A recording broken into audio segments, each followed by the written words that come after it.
This was supposed to be the third and final installment of the series, but in editing, I'm realizing it's getting a little bit too long, so I'm actually going to turn this into a four-parter. So for this part, you will hear me talk about the 50s through the 90s.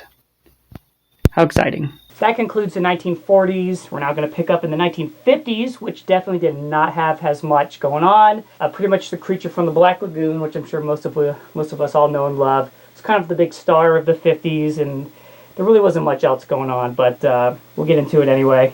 The 1950s was a bit of a transitional period for the horror genre. The kind of classic gothic horror, semi-fairy tale type stories were sort of going out of fashion and gradually being replaced with the atomic age style of horror. Alien invaders, atomic radiation turning humans and animals into giant abominations and weird creatures like that. So for the movies that fit my qualification from the 1950s, it's a little half and half of leftovers from the 40s and a specific new character that fit the criteria for the atomic age.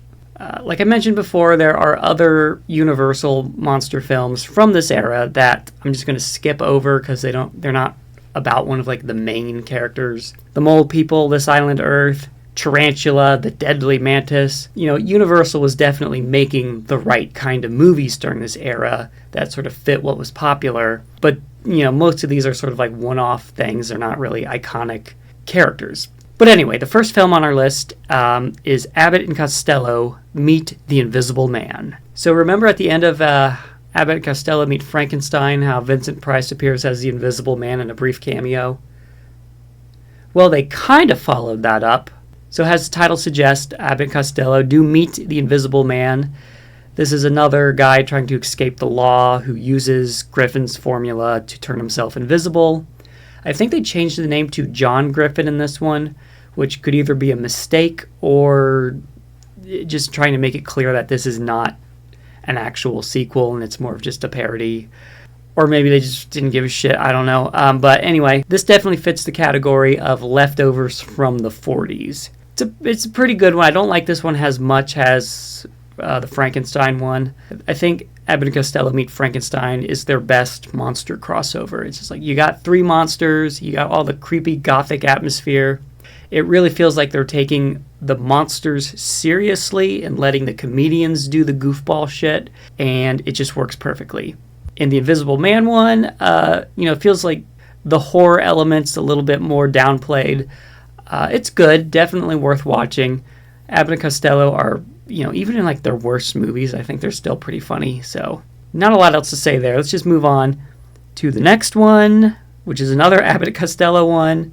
1953, Abbott and Costello Meet Dr. Jekyll and Mr. Hyde. We get another Jekyll and Hyde movie. It took many, many decades. Last time we heard from him from Universal, it was 1913, so quite a stretch. They basically created a new version of Jekyll and Hyde here. It's not super faithful to the novel. I mean, in the novel and in the better adaptations, he turns into just like a creepy, weird little savage man, not specifically a monster in the traditional sense. In this movie, it is a little bit more literal. He turns into a grunting caveman-like monster. But I guess it's fine. This is not like a super intelligent movie or anything. I don't remember this one super well, I'll admit. I haven't rewatched it as many times, but I recall it being fine. And this movie existing has basically given Universal an excuse to make the only official Jekyll and Hyde figure with the Universal logo put on it. That's something, I guess.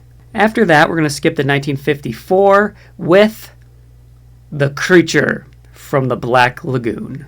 So this is Universal's big icon of the 1950s.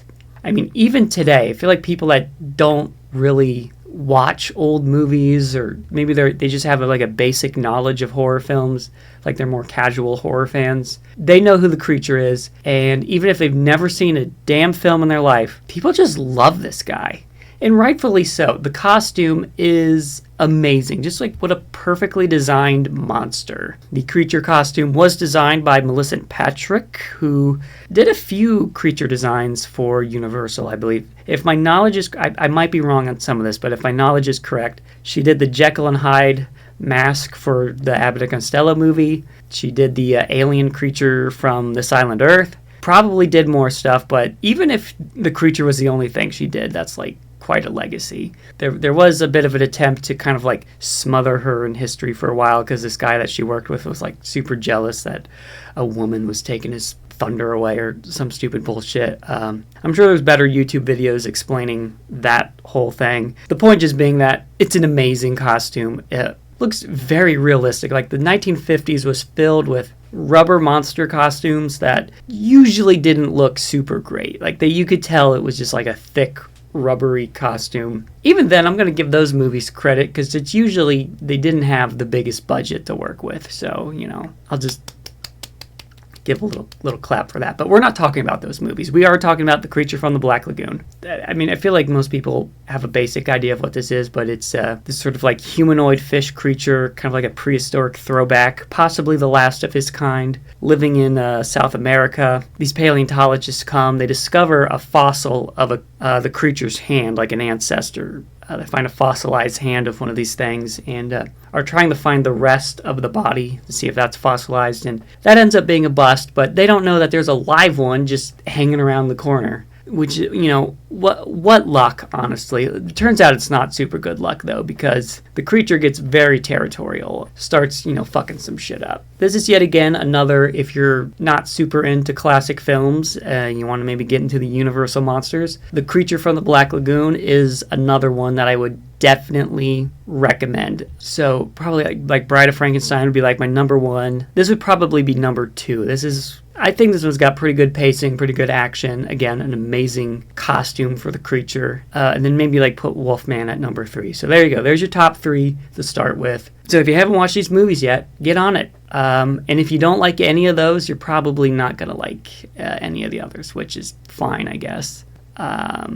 After that, 1955, we have Revenge of the Creature. So yeah, like I said, this was the big icon of the 50s, so they were going to milk them as much as they could. In Revenge of the Creature from the Black Lagoon is actually captured and then brought back to civilization. He's kind of brought to this SeaWorld type of park or whatever, and he's kept as like an attraction and eventually escapes and causes chaos. It's kind of like if you put the two films together, a semi-remake of King Kong, just with the Gill Man instead of Kong, People go to his territory, shit gets crazy, and then the second half, they bring him back to our territory, and shit gets crazy. Pretty solid sequel overall.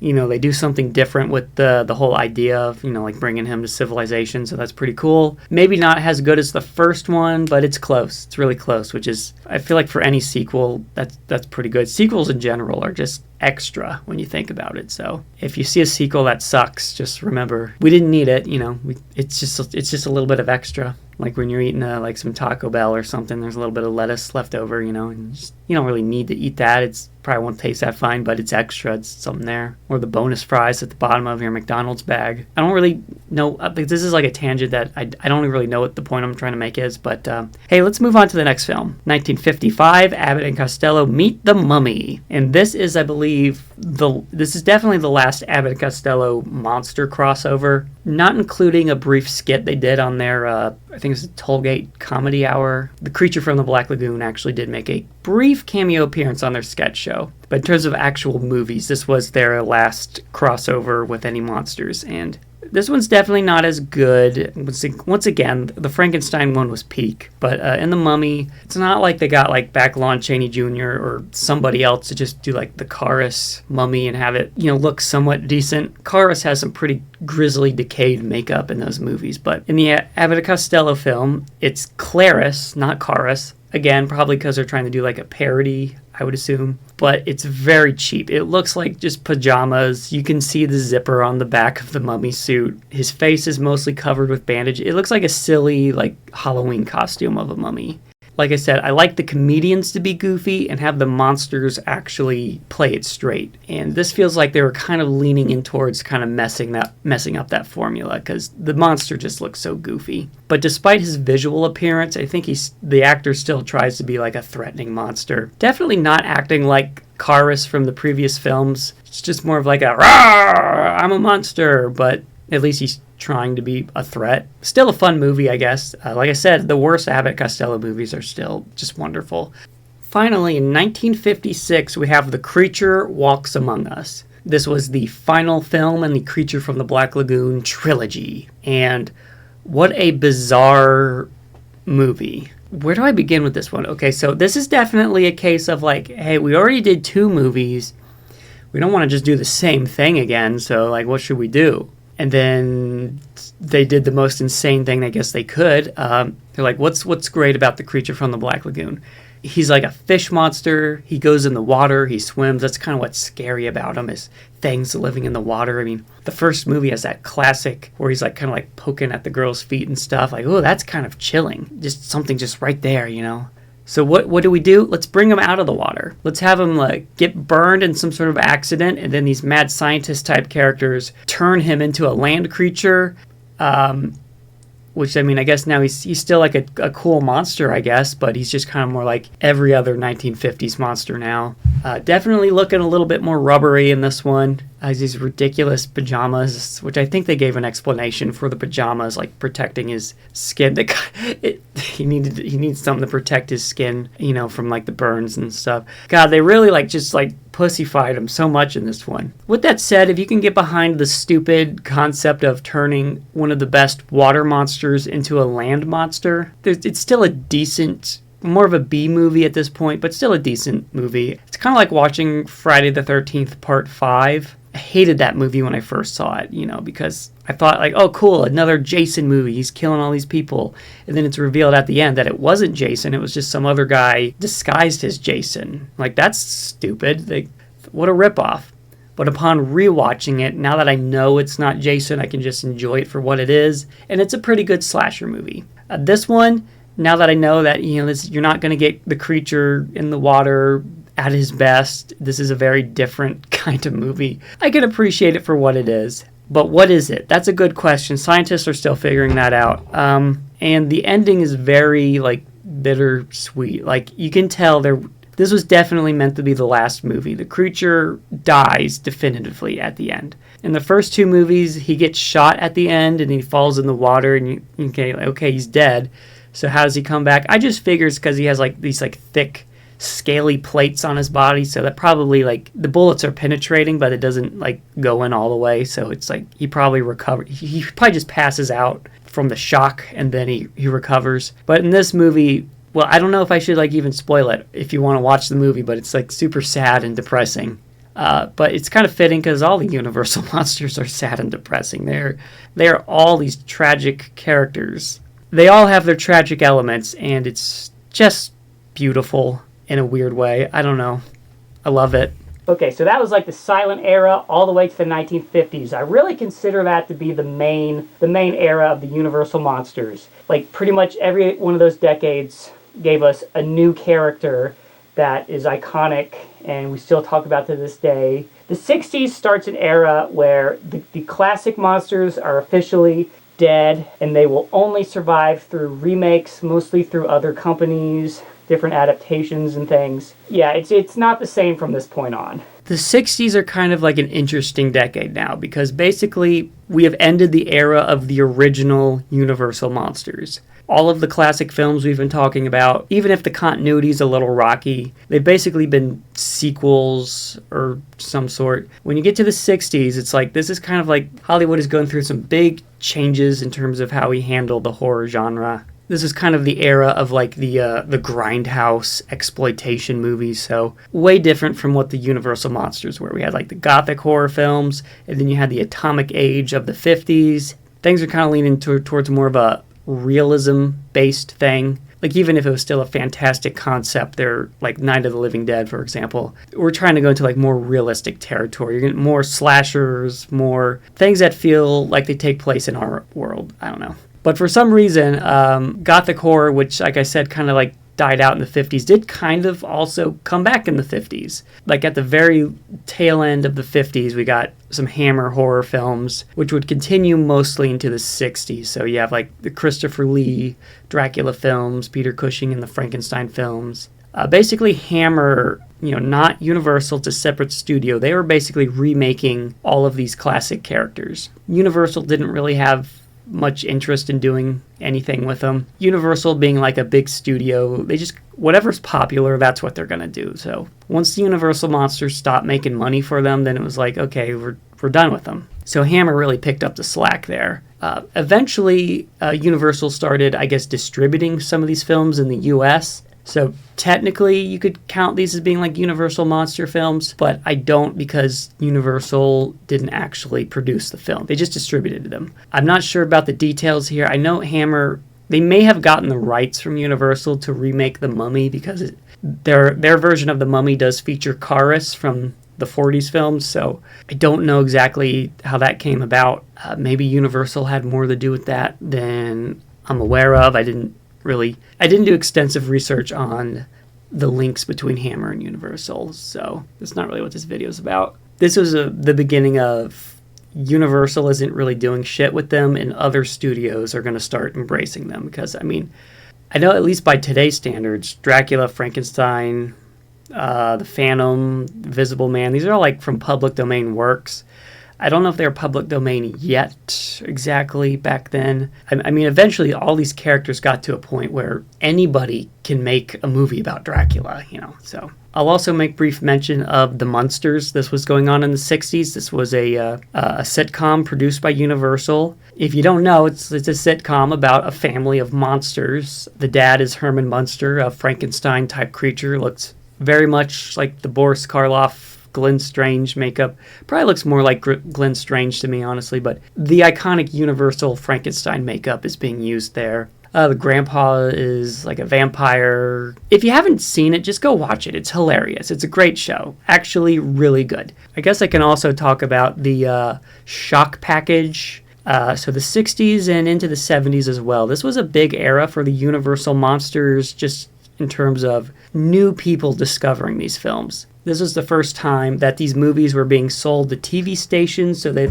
they can be shown on television. So kids are getting exposure to these movies, and they loved them. They thought they were awesome. And they called it the Shock Package. It's just a collection of Universal films, all the classic ones, probably some more obscure ones as well. I'm not exactly sure what all is included in the Shock Package, but it definitely did include all of the main classics, Dracula, Frankenstein, the Wolfman, etc. And this also kind of started the trend of getting like a TV horror host like Vampira or Zachary, these kind of characters to sort of introduce the movies. Basically the same shit that I do on hair-raising flicks. But yeah, obviously I'm just sort of paying homage to the sort of TV horror movie hosts. So I guess that's all I really have to say about the 60s.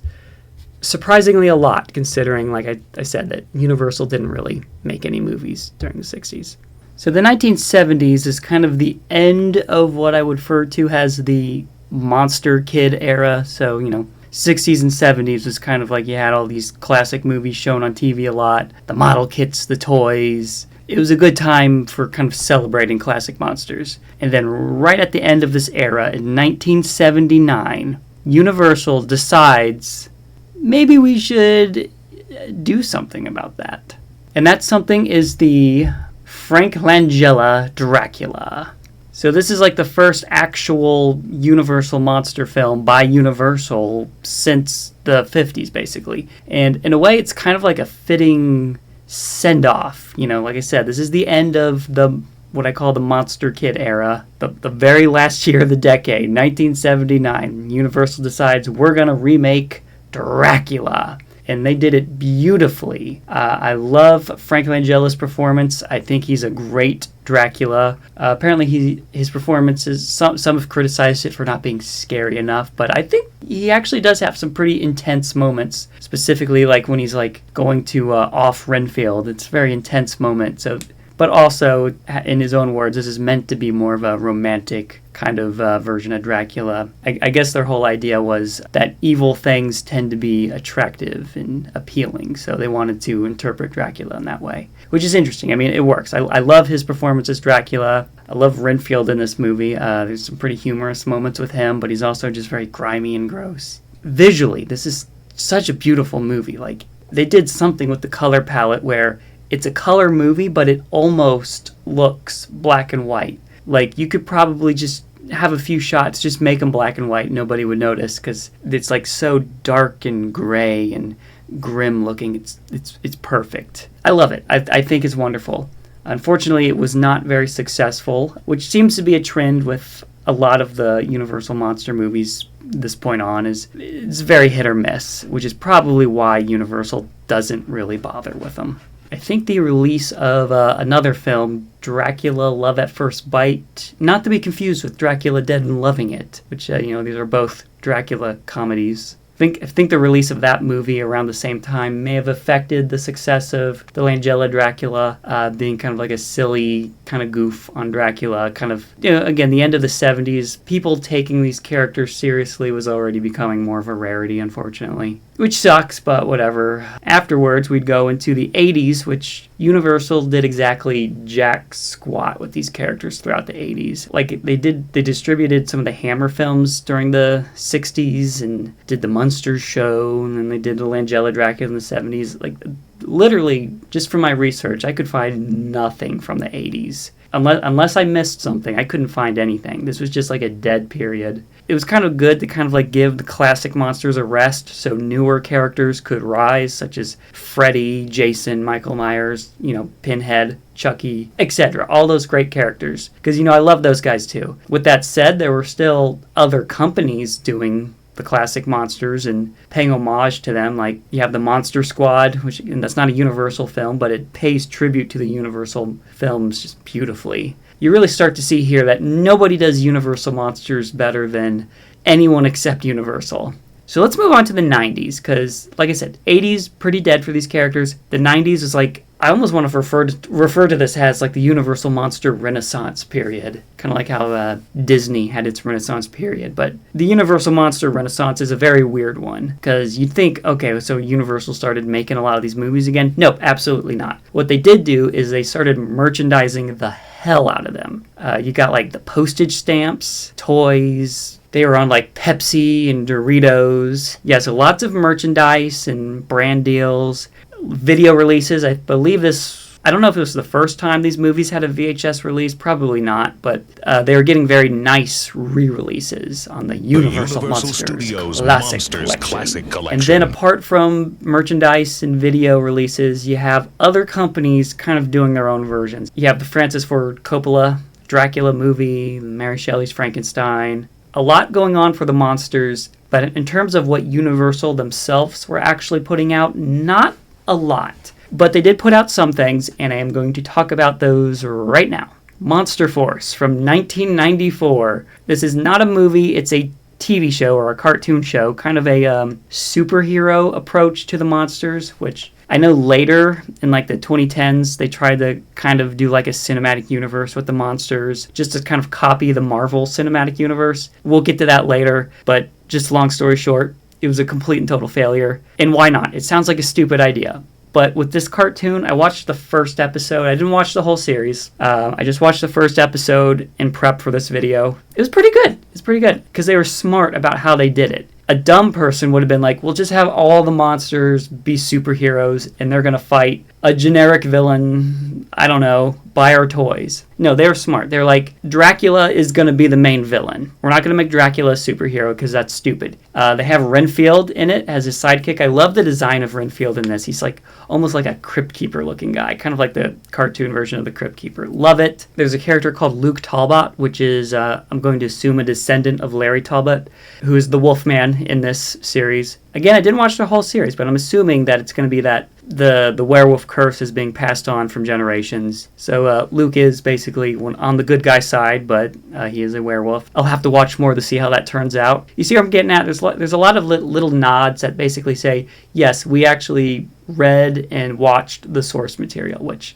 I love that. I love when you can watch a new version of something, but you can see that it's not just like a cheap, like, oh, we gotta do a superhero show. What do we got to work with? No, this is actually like they cared about what they were doing. So, and it's also just kind of proof that you can do a drastically different, unique take on certain characters, such as Universal monsters. They are traditionally gothic horror films, but you can turn them into an action superhero cartoon and have it feel tasteful and not completely stupid.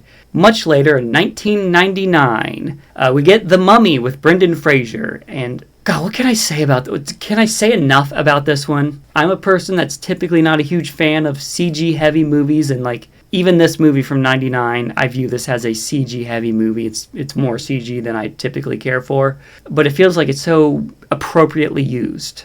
When the mummy first comes to life, he just looks so good. It's a fully CG character, but I believe it's there, and I'm just soaking up all the grotesque details of his creepy, rotted body. And if you haven't seen this one, compared to the original, which is a supernatural, atmospheric, gothic thriller kind of thing, this is more kind of like an Indiana Jones action adventure, but it still has the horror element in there. There's a part that really messed me up when I was a kid where this guy basically gets his eyes and tongue ripped out, and they don't actually show the action, they show the aftermath where he's like still alive. Like he lives to a later scene with his eyes and tongue ripped out. That messed me up because now I have to, like, as a little kid, process, like, he doesn't have eyes or tongue. Like, it was horrifying. Completely horrifying. But I think that's good. As a kid that likes spooky things, I didn't mind being disturbed every now and then. It's like a rush. It's exciting. You know, some people like to go on roller coasters. I think y'all are nuts for doing that shit. What the hell's wrong with you? But I'm totally fine being traumatized as a child watching the guy with his eyes ripped out. Just wonderful. Unlike the original film, where it's kind of ambiguous as to how the mummy kind of puts himself back together, this movie explicitly says that he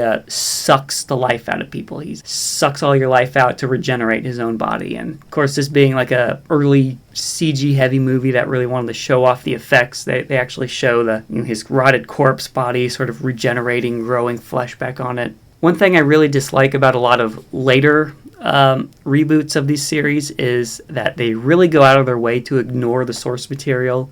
But Stephen Sommers, who wrote and directed this one, I believe, you can tell, just like listen to the commentary, watch the behind the scenes, or just watch the movie itself. You can see it in the movie. He is a fan of the Universal monster films. He even talked about how, like, the mummy was one of the only ones that scared him when he was a kid. It was interesting that he talked about, like, he didn't watch the Karras mummies, which is what most people think of. When he was doing this remake, he was doing the Karloff movie for a new generation, essentially. It's made by somebody who's a fan that actually loves not just the Universal monster films, but, you know, he's a Harryhausen fan. You just tell, like, he cares about, like, classic Hollywood movies and things of that nature. And I don't know, it just feels like we're kind of entering the first generation of mainstream filmmakers that don't really care about classic Hollywood. Like, I could be wrong, but that's just the vibe I'm getting. Point being, Stephen Sommers, he cares. I can understand maybe some disdain for some of his other attempts at the classic monsters, but we'll get into those in a minute. For now, let's move on to Alvin and the Chipmunks Meet Frankenstein from 1999. So this is not a feature movie. This was I think like a 30-minute special or something, like a Halloween special. I actually didn't watch this one. I'm sorry, guys. There's a lot of movies to get through. Looks like a fun thing to watch during Halloween. I will talk more, however, about Alvin and the Chipmunks Meet the Wolfman from 2000. We finished this in November.